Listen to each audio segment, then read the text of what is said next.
پیسے کمانے کے دھن میں اندھے کاروباری افراد نے 158 خاندانوں سے چھت چھین لی۔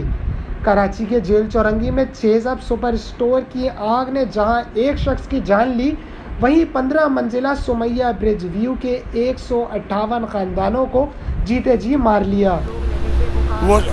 وہ سارے سب خالی کرے، وہ اپنے اپنے گھروں میں چلے گئے، رشتہ داروں میں، کوئی کہاں۔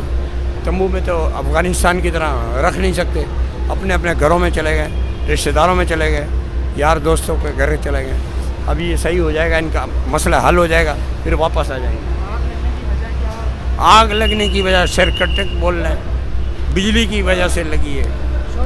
سپر اسٹور کے بیسمنٹ کے اندر بنے گودام میں لگی آگ 24 گھنٹے تک بجھانے کی کوششیں کی جاتی رہیں اور تیسرے درجے کی آگ پورے اسٹور میں پھیلتی گئی۔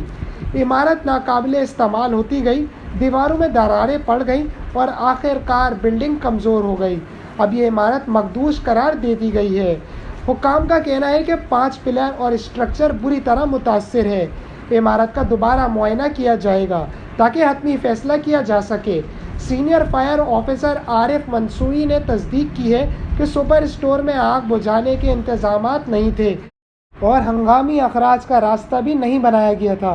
بیسمنٹ میں گودام بنانے کی اجازت بھی نہیں ہوتی، جبکہ گودام میں بڑی کوکنگ آئل ذخیرہ کیا گیا تھا۔ بے قاعدگیوں کی شکایت پر ایڈمنسٹریٹر کراچی مرتضیٰ وہاب نے عمارت کا نقشہ منگوا لیا ہے اور صورتحال کا جائزہ لے کر قانونی کارروائی کا وعدہ کیا ہے۔ مرتضیٰ وہاب کی تسلیاں اپنی جگہ، لیکن 158 بے گھر خاندانوں نے رات کیسے گزاری یہ وہی جانتے ہیں۔ سمیہ برج ویو کے مکینوں کا کہنا ہے کہ انہوں نے تہہ خانے میں قائم اسٹور کا گودام ختم کرانے کے لیے کئی سرکاری اداروں میں درخواستیں دیں، لیکن حکام نے سنی انسنی کر دی۔ اب عمارت ناقابل استعمال ہو چکی ہے اور اب یہاں رہنا خودکشی کرنا ہوگا۔ انہوں نے مطالبہ کیا ہے کہ 6 انتظامیہ سے نقصان کا ازالہ کرایا جائے اور متبادل جگہ فراہم کی جائے۔